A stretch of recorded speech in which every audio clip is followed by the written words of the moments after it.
Hi, everyone. I'm Carly. And I'm Sophia. And this is Away She Goes, a podcast from her adventures. Each episode will help you feed your wanderlust with travel tips, stories, inspiration, and more.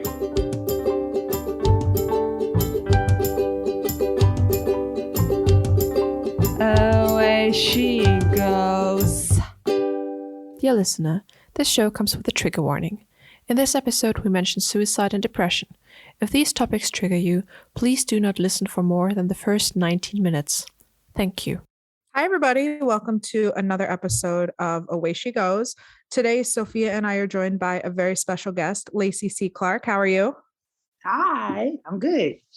And Lacey has a bunch of exciting things that she's going to talk about with us today. She's going to talk about her experience living on 5 different continents, which is goals. She's going to talk about how she wrote and performed a solo play. And we're going to touch on a bunch of other things as well. So before we really get into it, Lacey, do you want to just give our listeners a brief introduction, explanation of yourself and why you're here today? First of all, I'm happy to be here. So thank you for having me. So ultimately, yes, I have lived on 5 continents, and I have an experience that I actually put, like you said, in a solo show. I'm a personal empowerment personality. I do speaking and workshops and things of that sort around personal empowerment for young women, as well as solo travel expertise. I being a person that's lived on 5 continents. I have a lot of experience in terms of how to navigate myself in different places and different cultures and amongst different people and et cetera. So, so that's kind of me in a nutshell. Self-love is my mission. I practice self-love by my solo travel, and I teach self-love to young women and girls around the world. So that's the short version of who I am. Great. Just to get it out of the way, which 5 continents have you lived on? Asia, Africa, Europe, North America, and South America. Nice. That's goals. I want to go everywhere. So Yes, anytime I meet somebody who's been so many places, I'm just like, tell me more. Yeah, thank you. Which countries have you lived in specifically? France, Ghana, Colombia, United States, of course. Well, not of course, but United States. Thailand, Malaysia, Mexico. I think that's it right now. Wow. So even multiple countries within a continent. Yes. And I visited a couple other places as well, but these are places I actually lived. Like I had an address, and you can mail me something there if you could get there. If I had address there. How long have you lived in each of the places, or what's your average? The longest, I just forgot. Yeah, Canada. I was in Canada before COVID.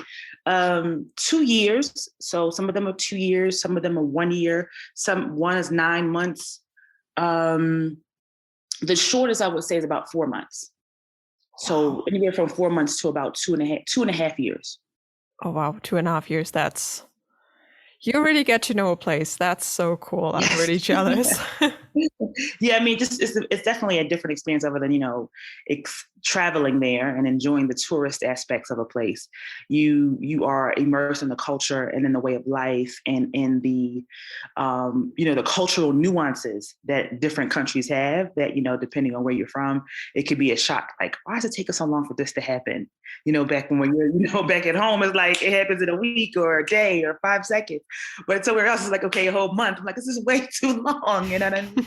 That's an example of cultural nuances that can be frustrating. But, I think for me as a person that's opened myself to experience new opportunities and new experiences, I try to not judge that in a negative way.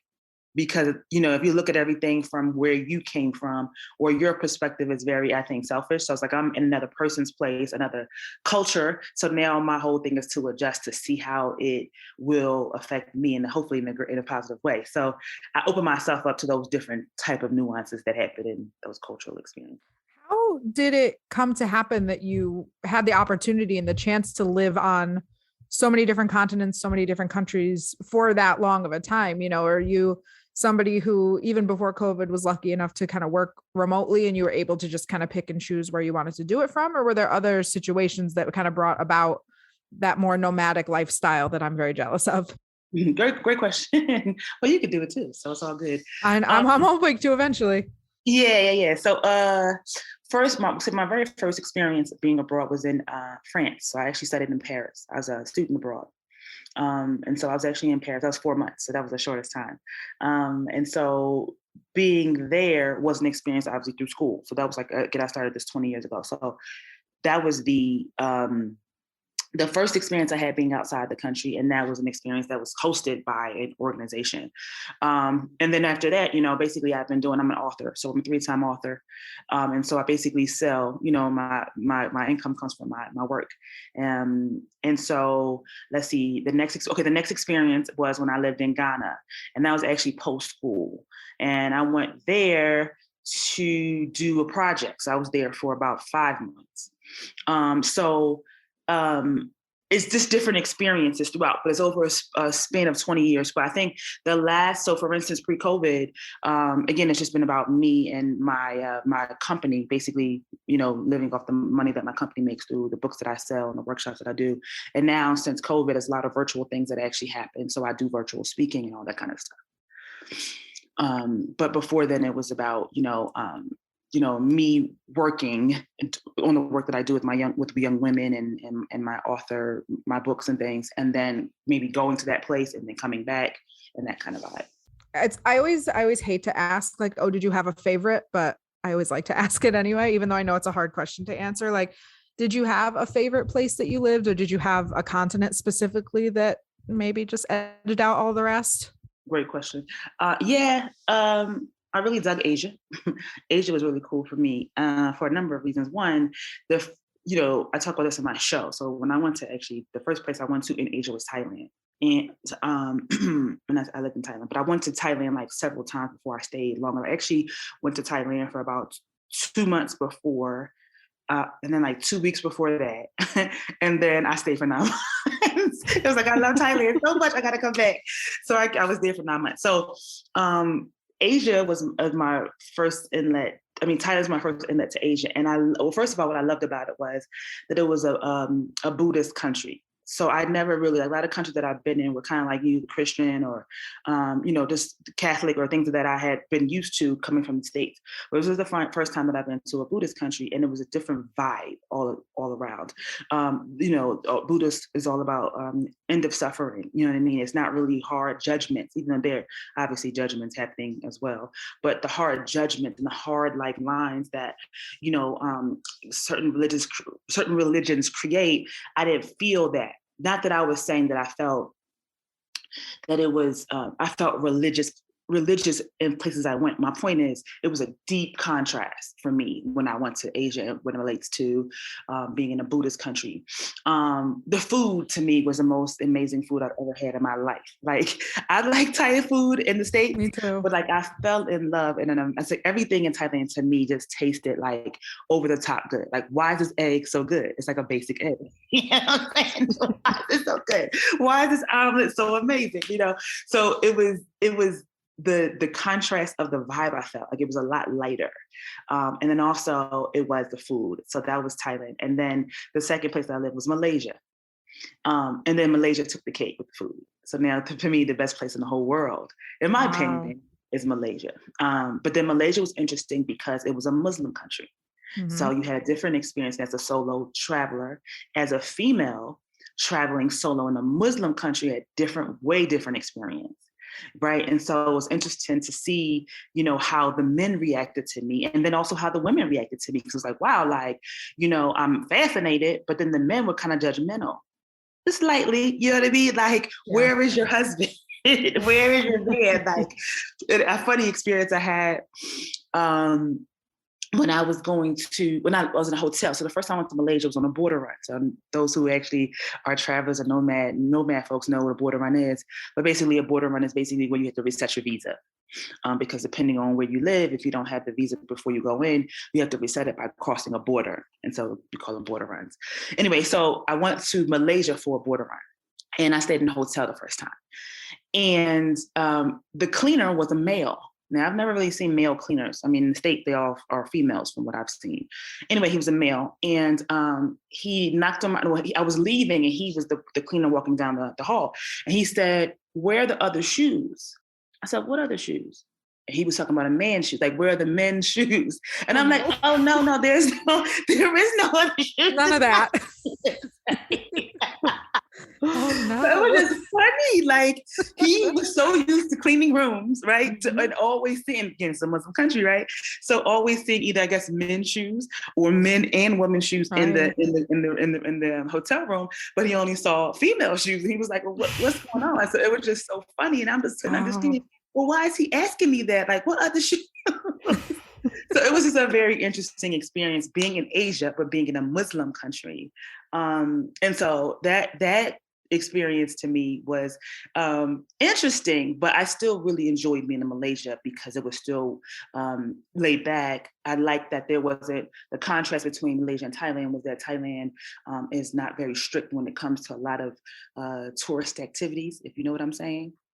You understand what I'm getting at, right? I'm picking up what you're putting down. Yeah, you're picking up what I'm putting down. Yeah, they're not really strict. So you can see a whole lot of stuff going on in Thailand with sexual tourism and et cetera, where Malaysia, they're very strict. And it's like, you know, I appreciated them having a bit of a stricter kind of tone about how things were handled, because to me, it was just way over the top. That's one of the reasons why I left Thailand. I'm actually going to Thailand, not this summer, but in summer of 2023. Cool. And I'm going to be in Thailand with a group, and then I'm going, after the tour is done, I'm going to go to Singapore by myself. I'm going to like break away from the group. And I've thrown around the idea of adding Malaysia in there also, because it's right there. It's right in between the two. And the more I'm listening to you, the more I'm like, yeah, I'm going to throw Malaysia in the mix too now. Yes. If nothing else, get a plate. Go to Malaysia and just get some kind of plate. It's going to be like amazing. Okay. To me, it's the best food in the world. Like they took the cake after I kind of thought Thailand was everything. It's like, no, Malaysian food is amazing. So. Yeah, I'll have to add, I'm going to have to incorporate Malaysia into my trip now. I recommend it. Definitely recommend it.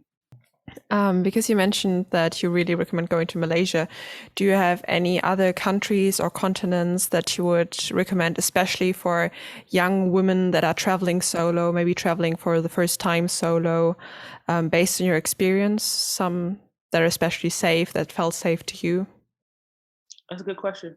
I mean, you know, the world is different post-COVID, not extremely, but definitely different than when I was traveling pre-COVID. And safety means different things now. I mean, safety could be about, you know, physical safety. It could be about mental safety. It could be, so many different things at this point. So, you know, I can't really speak to post-COVID travel. I mean, the only places I've been, well, I've started COVID and I was in Canada. I was in Montreal, and then I'm in Mexico. So 2 places that I've been. It depends on where the woman is coming from. I mean, you know, there's so many places. I mean, like, depending. I mean, if you're trying to stay close to home, if you're from the States, so here's an example. So if you're from the States and you're trying to stay close to home, then South America, I would say there are a lot of places in South America that are cool to go to. Colombia is a cool place to check out. Depending on what your needs are, depending on what you're doing, if you're trying to stay long term or if you're just trying to visit and experience a tour, like there's different aspects of how I would answer that. So I would say, if you're doing it for the first time, if you're traveling solo for the first time as a young woman, I would pick a place that's easy to go to and close to home. Now, if you're really adventurous, you can go far out if you want. Like, you can go travel across the world if you want, like, depending how comfortable you feel about getting, how about traveling far. But my thing would be picking a place that's close to home, where you can get in and get out, depending how long you want to stay, if you're staying a month or a couple of weeks. So I would say somewhere close, somewhere that affords you opportunity to be safe physically. So I would say physically in Colombia. Mexico, even though it has a bad rap, there's a lot of safe things that are cool things that are happening in Mexico that aren't the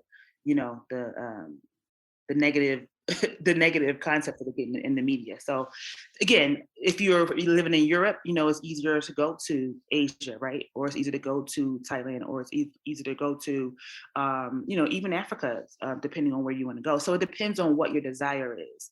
And here's the other thing I realized too, as a traveler, you know, we all have different values. So some people may travel for like the party scene. That wasn't really my twist. Not really a person that likes to party, even though I can go to a party. You know what I mean? It's not my thing. Hey, I'm not judging. What I'm saying is, people travel for different reasons. Some people travel because they love, safari, what do you call it? Nature, nature. Some people travel because they like the party scene. Some people travel because they want to do, relaxing experiences like yoga and meditation. So it depends on what your values are. So depending on what you're doing and depending on why you're traveling, I would say pick a place that is actually known for that, and then definitely do your research to see how others are actually experiencing it from a safety perspective. Yeah, I love that advice, especially staying close to home. My first solo trip was moving to London for a year from Germany, and the closeness was really good because then I could go home for Christmas. Sure. And whenever I was feeling homesick, the closer you stay to home, you can still sometimes pick up like little pieces of comfort food that are very similar to what you can get at home. Very important. That's a very important point, because food is definitely a cultural connector. And it's like, yeah, man, like that's one thing I do miss sometimes when I'm away. It's like, oh, I wish I had a certain plate. You know what I mean? Yes. If I'm not cooking it, it's like I can't get it. You know what I mean? So that's another thing now that I realize as I move I'm actually moving soon, is access to at least the ingredients of things that I would like to cook. You know what I mean? Because that's a big thing. Even that, like I a few years ago went to Iceland, and Iceland is famous. One of the things they're famous for is like certain kind of hot dog. Mm-hmm. And the hot dog it's a unique blend of, it's got like lamb and pork. It's much different than a hot dog here in the States. Mm-hmm. And like, they're delicious, and I cannot get them here at all. Like I can't, I mean, I can, but to ship them and to order them from Iceland is like, it's like $200. And I'm like, okay, no, I have to draw the line somewhere here. Like I'm not doing this. So even that, like I always find myself like next time I go to Europe, I am making sure that I have a day or two layover in Iceland so I can go get a hot dog, because it's one of those things that I just cannot recreate without spending enough money to fly. I could fly to Iceland for that. Yes. Right. That's one thing that's when you travel. It's a great point you made, because like when you travel, your taste buds start to be, tickled, and you just love the fact that there's so many different flavors in the world. And then you like had this craving for that thing. I can't have it. And you can't get it. Looking at the sad American hot dogs in the fridge, and I'm like, you're not doing it for me anymore. Right. I'm sorry. Exactly. This is not what I need anymore. I can't. Right. Exactly. That's exactly right. And it's what's so also interesting is that, having food all the time in Thailand and then having Thai food somewhere else, it just doesn't compare. Mm-hmm. So you kind of like can't really eat Thai food anymore, really outside of Thailand. It's like, I can't do it. You know what I mean? And I love Thai food. I'm going to come home and not want Thai food anymore. Right. That's the thing. I mean, some places can get it close. I mean, it just, definitely kind of satisfy that immediate craving, but it's challenging. It gets challenging, because it's kind of like, well, I had the authentic flavors with the authentic seasoning, and you know what I mean? And it was like $3. You know what I mean? Yeah. And here, I'm in the restaurant, it's $25. It's not I know. Like, come on, man. So. I want to circle back to something that you said you're moving soon. And I was wondering if you're trying to cross off that 6th continent of Oceania from your list, or where are you moving to? Not yet. Too bad. It's still in Mexico, but wow, that's an interesting challenge. I have not done that yet. It's not really on my radar to do, but are you saying I should? Let's think. I'm thinking about it. But no. It's actually, where I'm moving is still in Mexico. Another city in Mexico. Okay, cool. Yeah. So I want to hear more about your show. I want to hear about your solo play. I've never seen a solo play. I've heard about them. I know what they are, but I want to kind of hear more about like what inspired you to write your show. The impression I get is that it's about kind of your experiences and your journey. So can you tell us a little more about it? What inspired you to write it? Why did you decide to do a solo play? Good question. Thank you. So in short, depression. I was actually depressed. I was depressed and suicidal. And I was in a space where I was doing a lot of the work, empowerment work, but it got to a point where it's a lot to get. It's like a giving job. You have to give and pour into. So it was like I was the giving, and I wasn't in my balance. So I was depleting. And so in that depletion, I depleted, and I basically became really depressed. Also, I was going through some medical issues as well that was, I think, affecting my hormones as well. So that was affecting my depression. And I really just couldn't see myself wanting to be here anymore. And so I went to school, I don't know if you know my background, so I went to NYU for film and been in the arts forever. I went to high school for theater. And so I basically, was in around the writing, and I had written, at that point, I had written 2 books, I think. I had written 2 books at that time. And so I was a writer. And so one day, I just started writing down gratitude, like what I've accomplished in my life, what I've done in my life. And I started to think about all the experiences that I've had and all the lives that I touched and all the things that I've done. And I wrote it down. And that's how I came out of my depression. That's how I healed. I wrote myself out of my depression. I wrote myself out of that low place where I didn't want to be here anymore. And when I started to reflect on the impact that I've made, it made me feel like I still had more impact to make.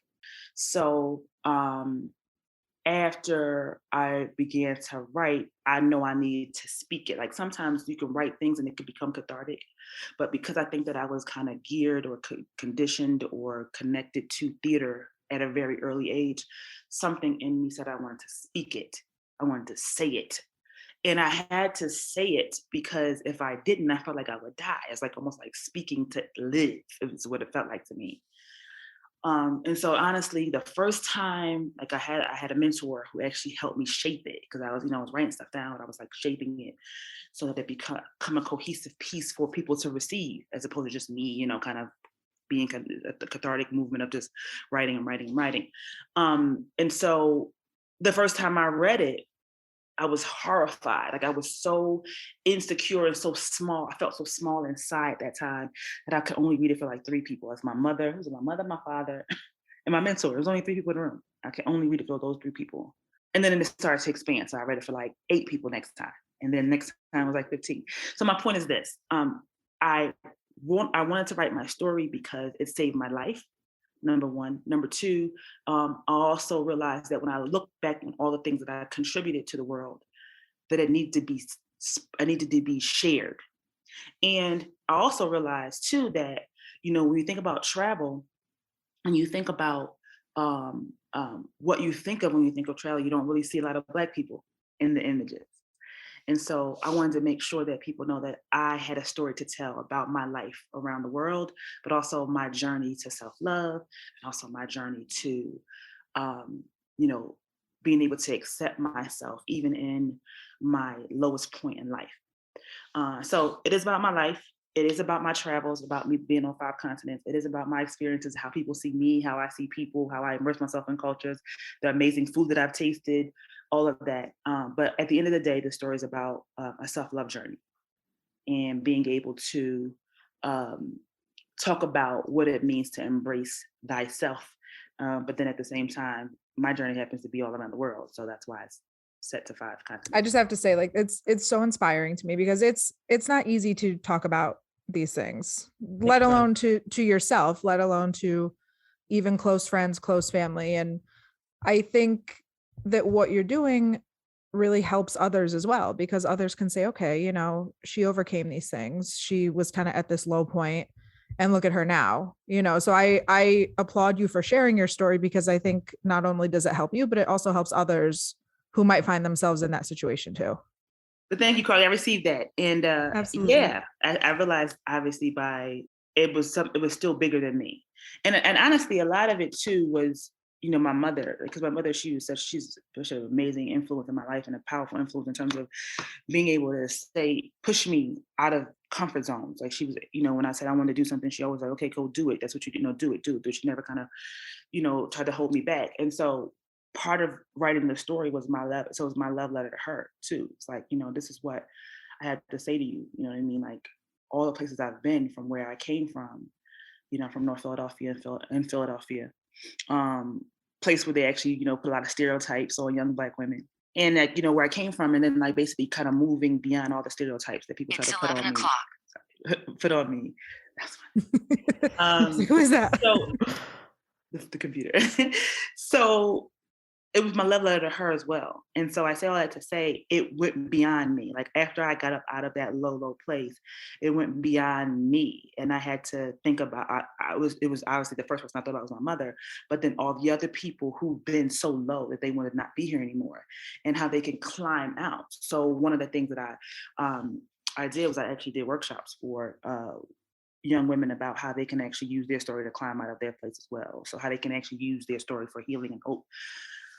So it went beyond me. So it was me and me. I don't want to be anymore. I don't want to be anymore. I don't want to be anymore. And then moving beyond me to now I have something to say that can help other people. And that then become the motivated force of wanting to be here. You know what I mean? What else can you contribute? How else can you make an impact? So that's amazing.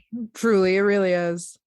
I'm just stunned and impressed. I know, me too. Thank you. So I think you mentioned did you tour the solo play, you know, when you performed? So how does traveling... Yes, I shook my head. I'm sorry. Yes. No, that's okay.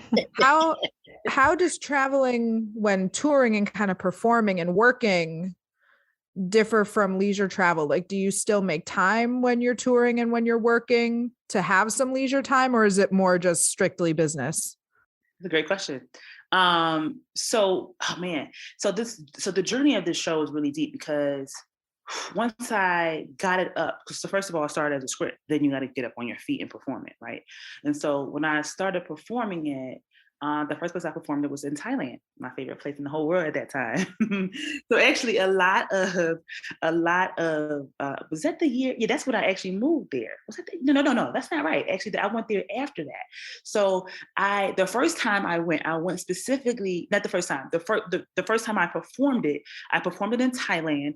And that was I think a 3 or 4 month spot. That was before I moved to there for 9 months.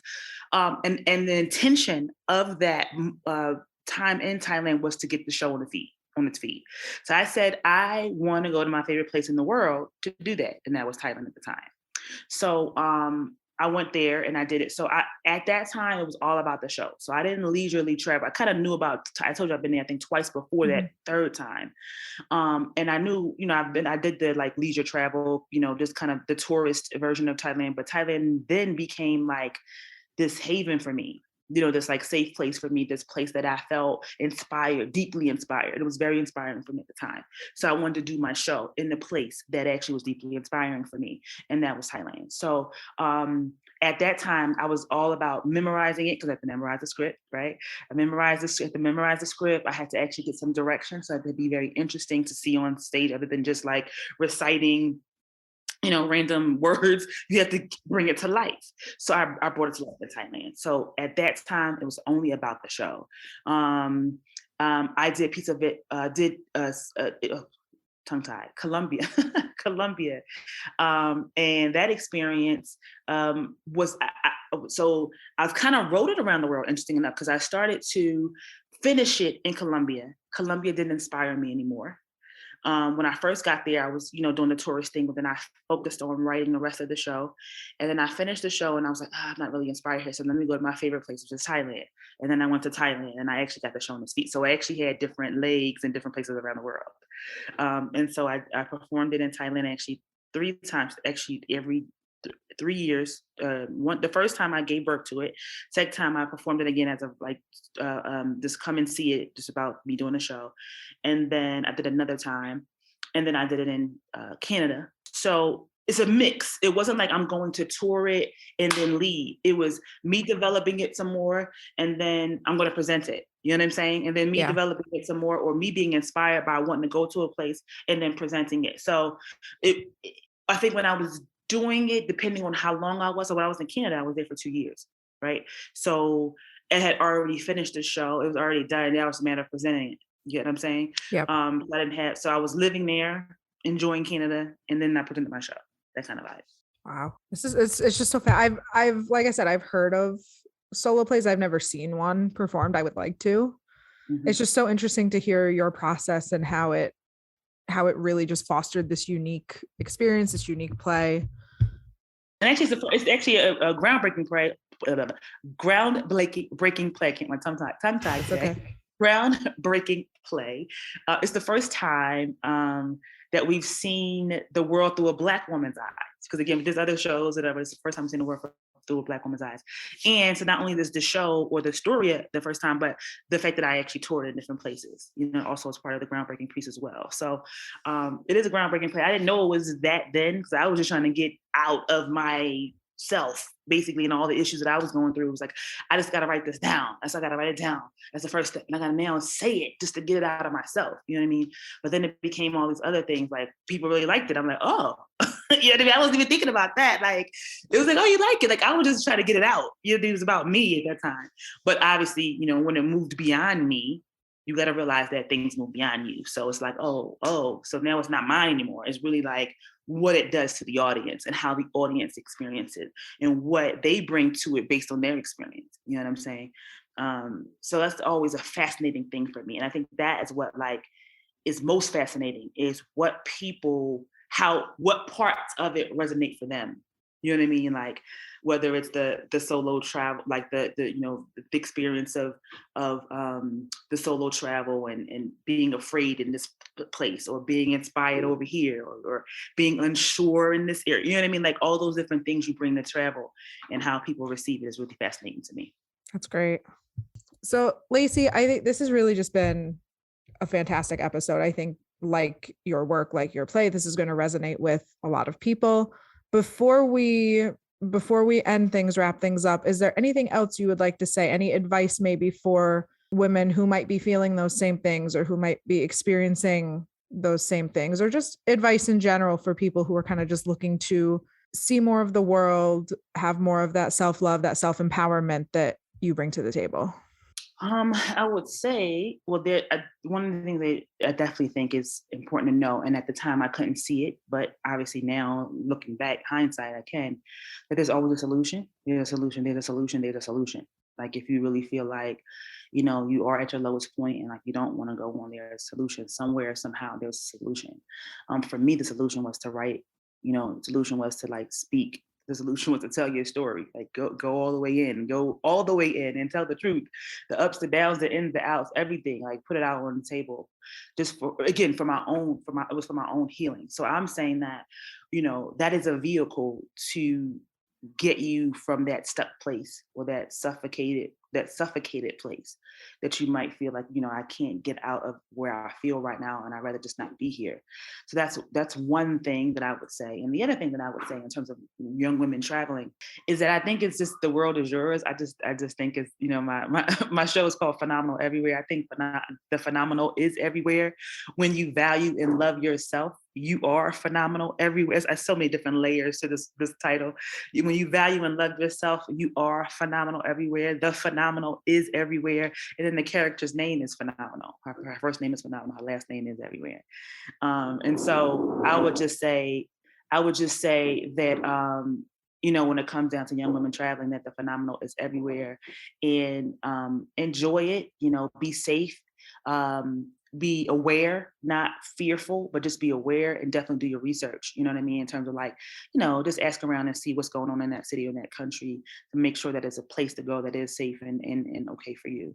But most importantly, I definitely think the more that you value and love yourself, the better experiences you will have, no matter where you travel, because you'll make healthy choices and you won't put yourself in situations that may be dangerous or not good or not healthy for you. So this all connects, you know what I mean? The value and love of self, and being and making sure that you're okay internally, and honoring you internally. You then create experience on the outside that are healthier, that are, more enjoyable, and more, at peace, I would say. So that's what I would say, in short. So short, I love it. In short. I love it. And where can our listeners find you on the internet if they want to check out your work, check out your website, check out your show, social media? Where can our listeners find you? So we're getting better with social media, but we're getting better. It's not the best, but right now my social media is Lacey C. Clark, my name, LACEYC no dot, C-Clark, so 2 C's, C-Lark, Lacey C. Clark, that's my name. And then if you go to that website, there's a connection to Phenomenal Everywhere, which we're working on, and then also Phenomenally You. So Phenomenally You is the program that the ADES empowerment system that I have for young women who are college and college bound. So it supports them in their self-love journey as well. So you can find out all that on my social media. And then the website for the show is peverywhere.com. That's easy.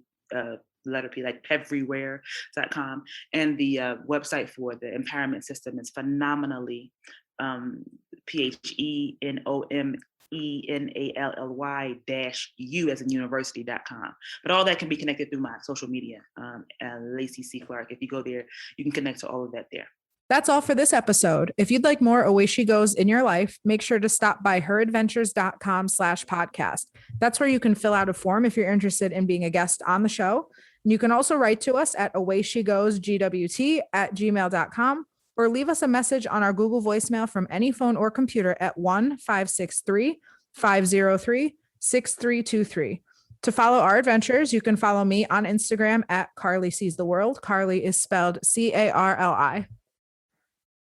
You can also follow me at Sophia AEZ. Sophia is spelled Sophia. Away She Goes is part of Her Adventures, a community dedicated to radically redefining travel to be inclusive, sustainable, and empowering. You can learn more about Her Adventures, find travel tips and support, shop travel-themed items made by our members, and join our Facebook group with nearly 100,000 women all around the world. All at heradventures.com. We can't wait to connect and explore with you. Away she goes.